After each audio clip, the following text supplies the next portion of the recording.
எல்லாருக்கும் வணக்கம்.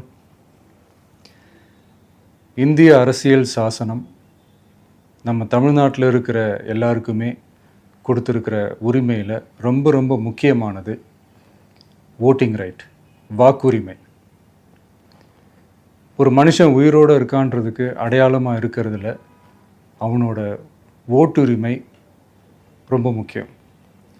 அதனால தான் voting is not only R right but also R life.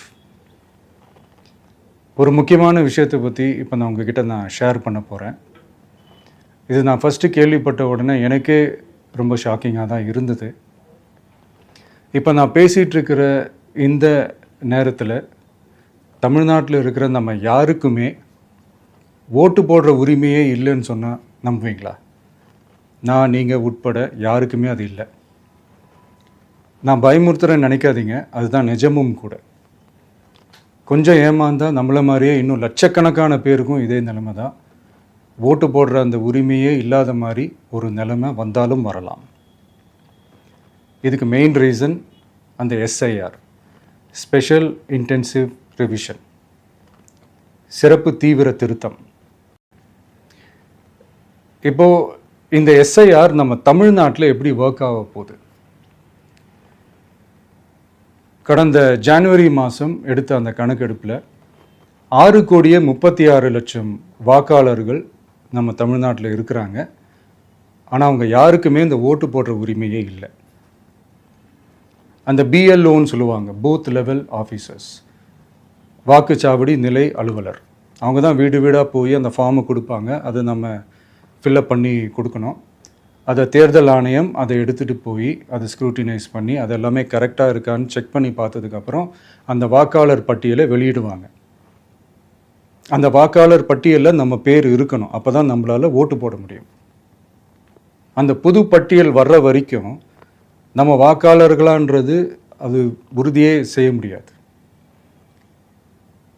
In case அந்த புது பட்டியலில் நம்ம பேர் இல்லைன்னா அது ஒரு தனி ப்ராசஸ், அது ஒரு தனி ஃபார்ம், அது ஒரு தனி கிளைம்ன்ற மாதிரி அது ஒரு வேறு வேலை. ஸோ இந்த மாதிரி நிறைய சிரமங்கள் குழப்பங்கள் இருக்கிறதுனால மக்களுக்கு இது மேலே ஒரு கன்ஃபியூஷன் ஒன்று இருக்குது. இது என்ன வெரிஃபிகேஷனா இல்லை ஒரு மறைமுக ரீரெஜிஸ்ட்ரேஷனா இல்லை இது ஒரு நியூ ரெஜிஸ்ட்ரேஷன் மாதிரியே தானா அப்படின்ற மாதிரி நிறைய கன்ஃபியூஷன் இருக்குது. அவங்க செய்ய வேண்டியதெல்லாம் ஒன்று தான்.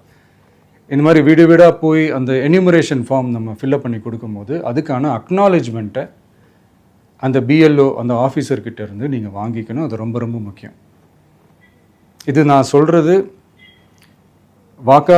வாக்காளர் பட்டியலில் ஆல்ரெடி உங்கள் பேர் இருக்கிறவங்களுக்கு நான் சொல்கிறேன். இப்போ புது வாக்காளர்கள், ஃபஸ்ட் டைம் ஓட்டர்ஸ், அவங்களுக்கு ஃபார்ம் 6ன்னு ஒன்று இருக்குது.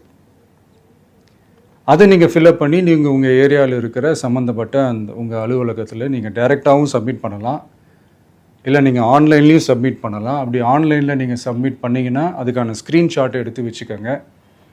ஃபோனில் மெசேஜ் வரும், அதை சேவ் பண்ணி வச்சுக்கோங்க.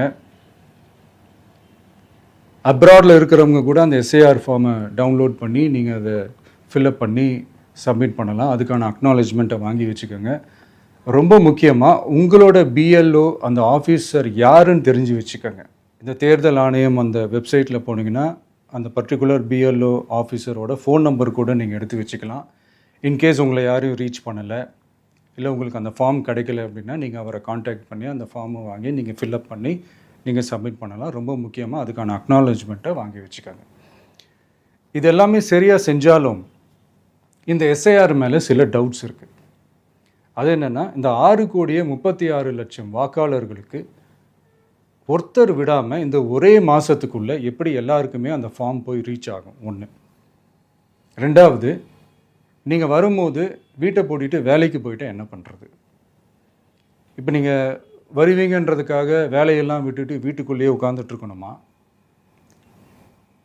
ஸோ இதில் மெயினாக பாதிக்கப்பட போகிறது உழைக்கிற மக்கள், ஏழைகள், வேலைக்கு போகிற பெண்கள். இவங்களுக்கு யார் கரெக்டான அந்த பதில் சொல்ல போகிறது? ஒரு நியாயமான எஸ்ஐஆர்னா என்ன நடக்கணும்? இப்போது இறந்து போனவங்கள மார்க் பண்ணி அதுலேருந்து delete பண்ணணும். இப்போ போலி வாக்காளர்கள் இருந்தாங்கன்னா அவங்கள மார்க் பண்ணி delete பண்ணணும். இப்போ ஆல்ரெடி ஓட்டு இருக்கிறவங்களுக்கு எதுக்கு இந்த ரெஜிஸ்ட்ரேஷன் என்ற பேரில் இவ்வளவு குழப்பங்கள் அப்படின்றது தான் இங்கே கேள்வி. இப்போ புதுசாக வர வாக்காளர்களையோ இல்லை ஓட்டு இல்லாதவங்களையோ சேர்த்தா பத்தாதா?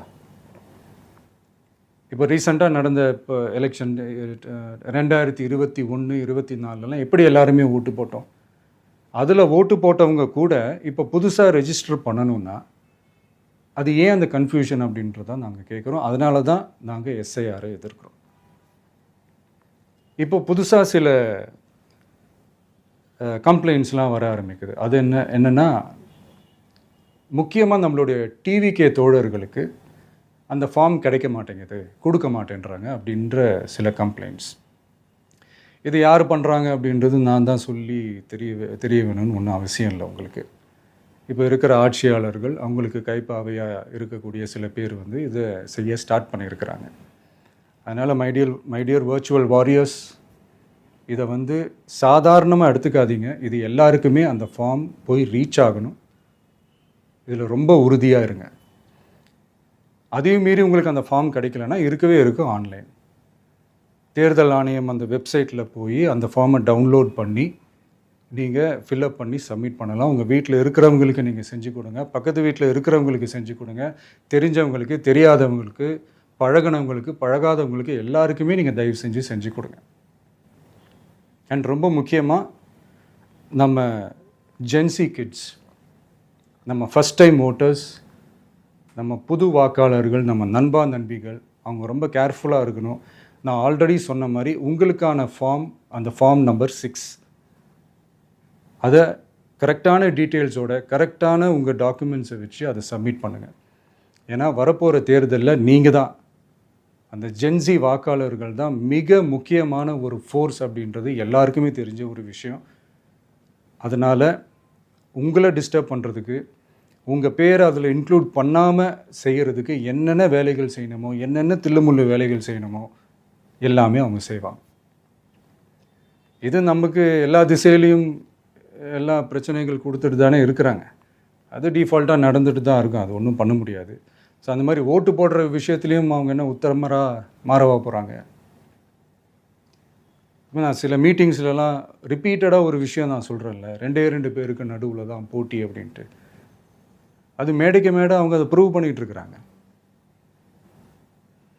அதனால் தோழர்களே, வரப்போகிற தேர்தலில் நம்ம யாருன்னு காட்டணும், நம்ம பலம் என்னன்னு காட்டணும்.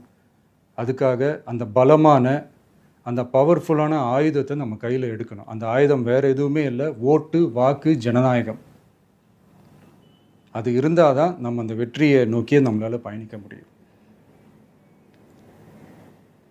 தமிழ்நாடே அந்த வாக்குச்சாவடி முன்னாடி திரண்டு நிற்கணும்.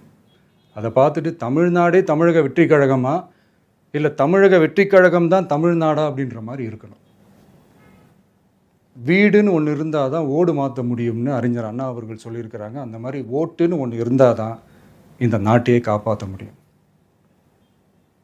அப்புறம் இன்னொரு முக்கியமான விஷயம், அந்த எனிமரேஷன் ஃபார்ம் நீங்கள் ஆன்லைனில் நீங்கள் ஃபில்அப் பண்ணும்போது அதில் ஒரு சில ப்ராப்ளம்ஸ் வர்றதுக்கு வாய்ப்பு இருக்குது. அது உங்களுடைய ஓட்டர் ஐடியில் இருக்கிற உங்கள் பேரும், ஆதார் கார்டில் இருக்கிற பேரும், அந்த ஸ்பெல்லிங், இனிஷியல்ஸ் எல்லாமே ஒரே மாதிரி இருந்தால் தான் அது அக்செப்ட் ஆகும், இல்லைன்னா அக்செப்ட் ஆகாது. அது கொஞ்சம் கேர்ஃபுல்லாக பண்ணுங்கள். அது கொஞ்சம் யூசர் ஃப்ரெண்ட்லியாக இருக்கலாமேன்னு கேட்டதுக்கு அதெல்லாம் முடியாது, அதுக்கெல்லாம் வாய்ப்பு இல்லை, அதுக்கெல்லாம் ஆளுங்க இல்லை, பண்ண முடியாதுன்னு ரிப்ளை பண்ணிட்டாங்க. ஸோ அதனால் மைடியர் டிவிகே தோழர்களே, மைடியர் ஜென்சி படை பலமே, உஷாராக இருங்க, கான்ஃபிடெண்ட்டாக இருங்க. நல்லதே நடக்கும். வெற்றி நிச்சயம். மீண்டும் சந்திக்கும் வரை நன்றி, வணக்கம்.